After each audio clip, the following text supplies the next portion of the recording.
You're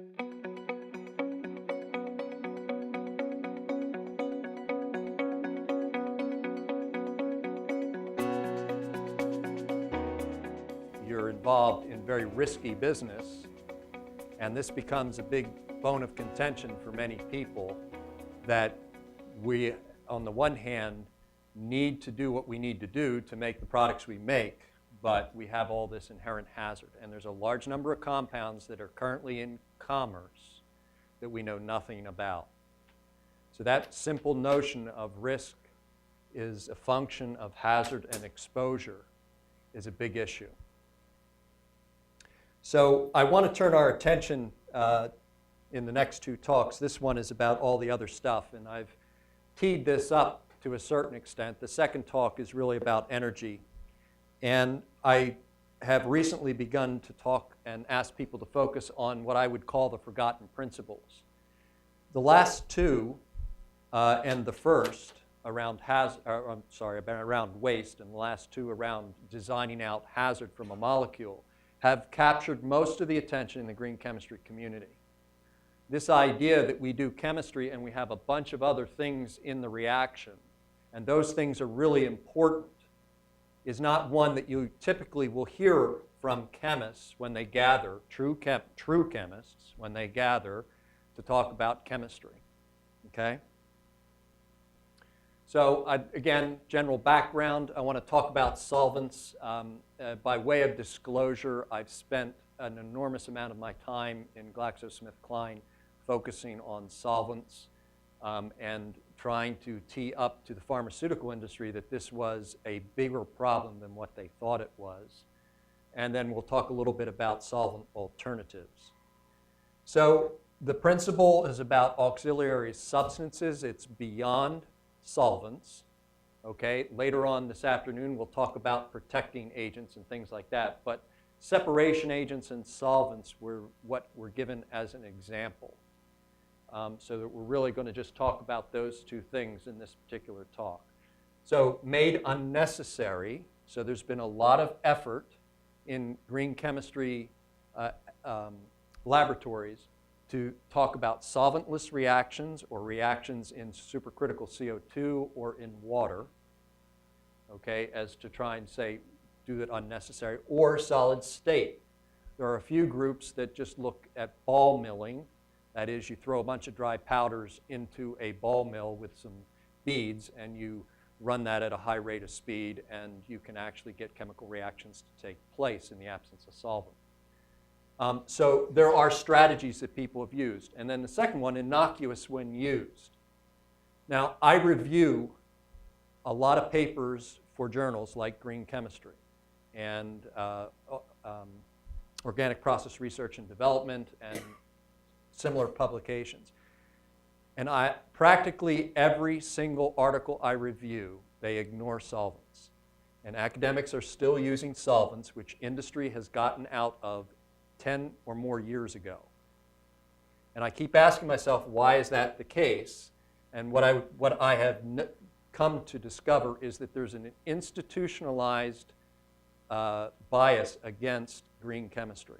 In other words, you have to replicate reactions using similar conditions, otherwise they don't think it's a legitimate new reaction, which again is kind of ridiculous in my opinion. I'd like to make sure that you know how important solvents are and all these other things like acids and bases, because if you look at how acids and bases are used in synthetic organic chemistry, we basically don't recycle them, and we use a lot of them, and they become a major issue. And talk about a few strategies. So the message is in the medium. And I will say this multiple times through this talk. Solvents matter. You can make better choices and still do the chemistry. In other words, if you choose an alcohol, choose something other than methanol, particularly if you're doing an aqueous quench. All right, use a higher molecular weight alcohol, which does not have the miscibility in water. There's lots of strategies like that that will enable you to run your reaction, not have any problems, and end up with a lot less waste.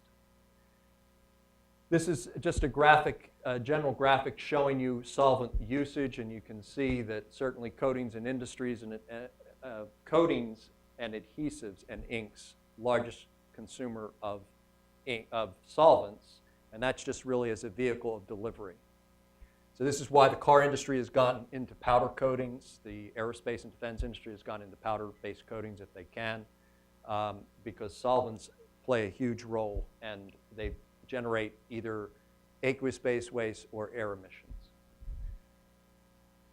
We still use a tremendous amount of hydrocarbons, less by oxygenated and still using chlorinated, but you can see that we've done a great job at removing chlorinated organics, except again in academic laboratories, okay, where they're still used just as often as benzene and a bunch of other compounds that we shouldn't be using as solvents.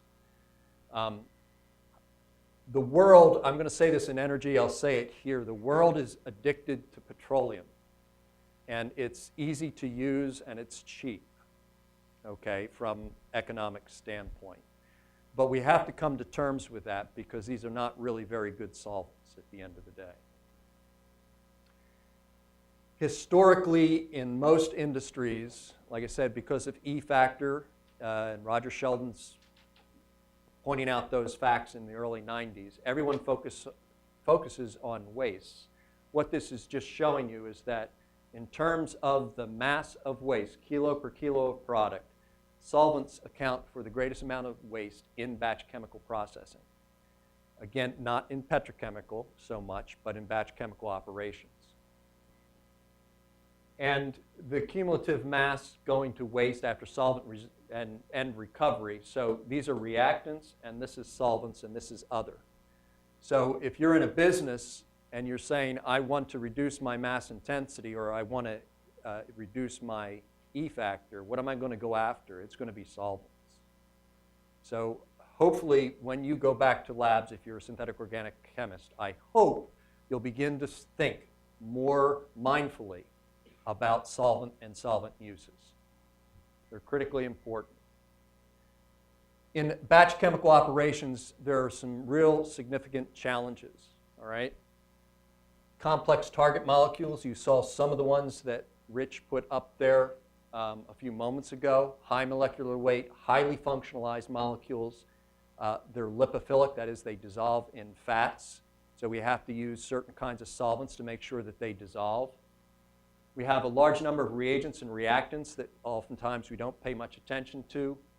Synthetic routes, okay, 7+ stages to get to the desired product, all right? And the waste accumulates through each of those stages.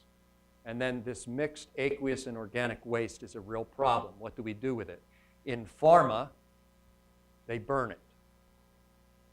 So you lose the value of the solvent, and you have to add BTUs to burn it. And the result is a lot of air emissions of one kind or another. Now, obviously, they try and reduce the nasty things coming out of there, but the one thing that they're not recovering is CO2. And in case you didn't know, we have a problem in the world with CO2. So for a typical pharma process, and I would say for most batch chemical processes like this, 6+ stages, 13 kilos per kilo out of a total of 16 is solvent. And the thing that no one pays attention to typically, again, we're focused on yields. We might worry about how much solvent we use for reaction, but no one pays attention to how much we use for workup. That is isolation. So we'll wash something 6 times with, cold solvent or something like that. What the heck? It's only solvent. And we just pour it in the waste can and we're done with it, right? So huge amount is just used for product isolation, and that's something that we need to change. From product separation isolation, largest contributors to capital and operating expense and processing time. Processing time is extremely important. Time is money. And so if you have to manage those solvents in your process, it's costing you money. So again, solvents are not your friend. The other factoid I will give you is that we typically run reactions extremely dilute. And for the life of me, I can't figure out why, but we do. If they're 10%, that's a lot. So there aren't enough people paying attention to product or process intensification. That is running these things at higher mass relative to the solvent, right? Higher concentrations. There's lots of reasons why we perhaps don't do that. One is mixing. The other is control of exotherms or endotherms. And that's really the only reason to use the solvents typically. So this just shows you that in a typical pharma company, and I could go to any pharma company and replicate this in most other batch operations, but they'll focus on a few solvents or a few classes of solvents. And these ones that are in red are actually, they have R64 phrase, which is a safety phrase, which you want to stay out of. The rest of these are not so bad. They all have issues, but it just gives you a sense that there are just, typically you are faced with maybe 20 different solvents. You probably can run most of your reactions in 5. People just don't try it. You go to the literature, you find that somebody ran it in some solvent, and you just replicate that. And my question is why? Why do you do that? Why do you have to? Because it's there. That's the only answer I can come up with.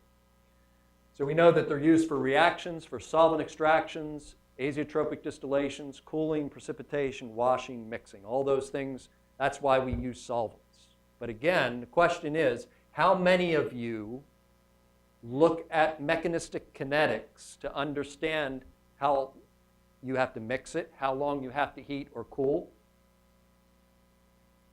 so on and so forth? Very few of you. You just run the protocol. You don't think about the mechanism and how long things do.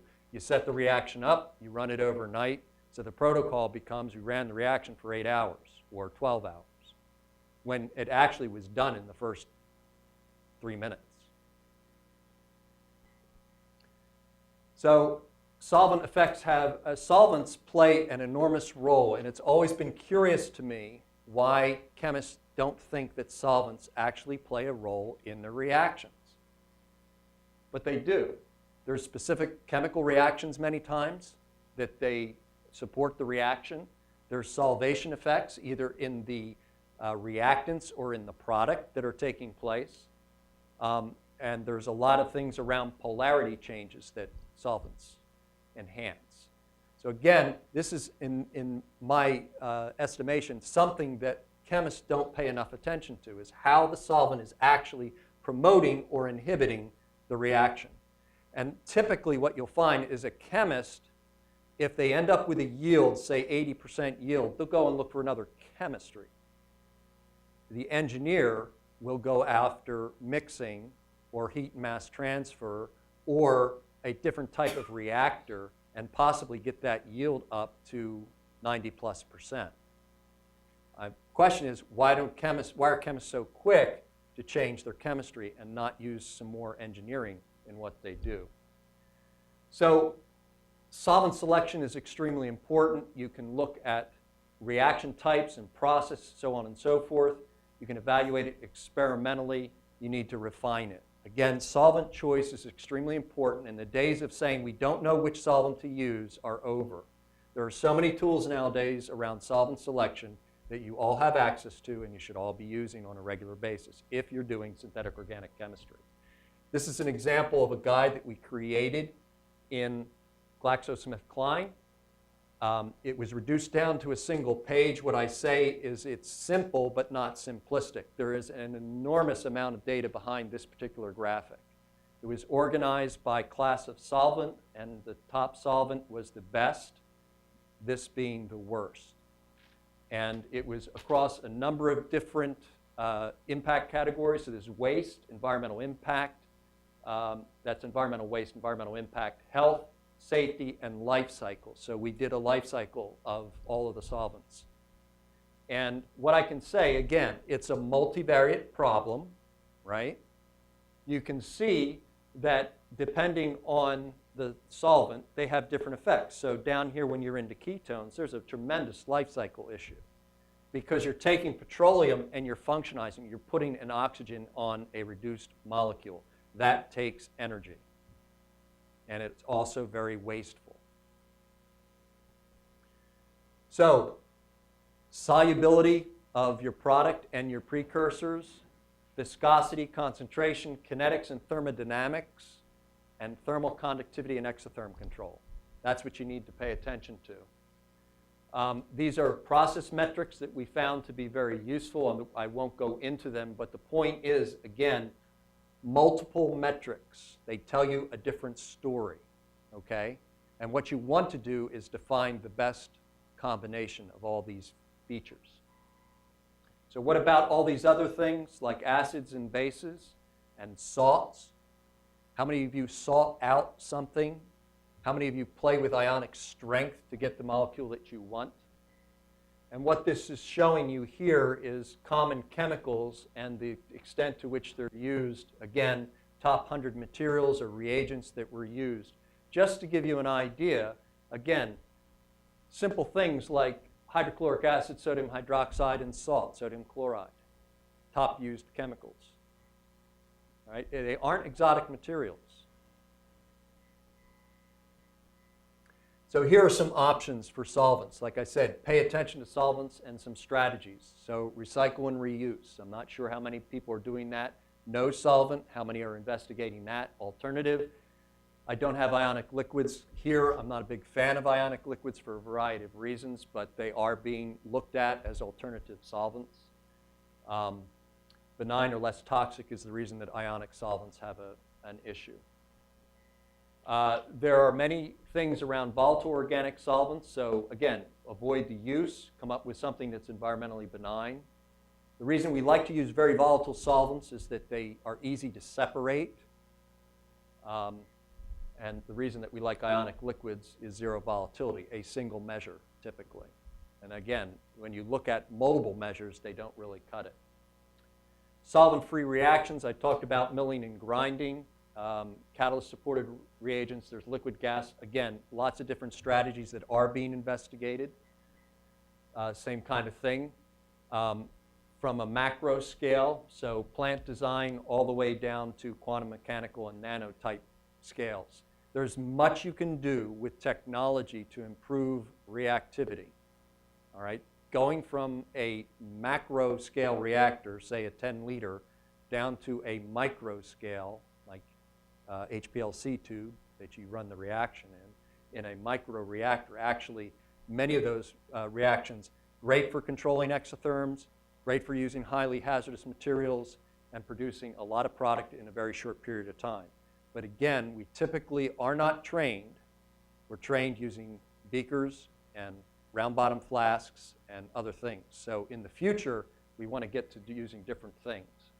Water has been investigated tremendously, and if you go to many green chemistry conferences, you'll see lots of reactions that have been demonstrated in water. The other one I like is actually designer solvents. This actually comes back from, or started in the 1990s, late 1990s at MIT, but where they investigated functionalizing molecules and noticing the difference that it would have on the reaction. And again, tailoring the molecule to the reaction. The problem with this is it's very time-consuming to do that. And then you're in the game of infinitely tailoring your solvents. Carbon dioxide, as I mentioned, is used quite a bit. There are issues associated with energy with this and with solubility. Lots of reasons for using it. There's lots of CO2 available. Chemically pure, resistant to oxidation. It's a great solvent for running hydrogenations because you're already at high pressure, and dropping in a catalyst is pretty easy. So great use of supercritical CO2. So I hope that I've convinced you solvents are an extremely important part of synthetic organic chemistry. It isn't just A plus B going to C. All right? Huge effect on environmental life cycle impacts. So we haven't talked about life cycle, but that's looking at environmental impacts from raw material extraction all the way through end-of-life considerations. It's an extremely useful methodology for helping you to understand your choices that you're making in the chemistry. And very few people are being trained in life cycle and know how to use it. There's lots of tools, as I mentioned, for solvent replacement. You don't have any excuses not to pay attention to this, all right? So I'm looking forward to the day when I review, when everyone has got that. And again, lots of solvent replacements are available. So I'm getting the high sign here that I have to move on. And we can take questions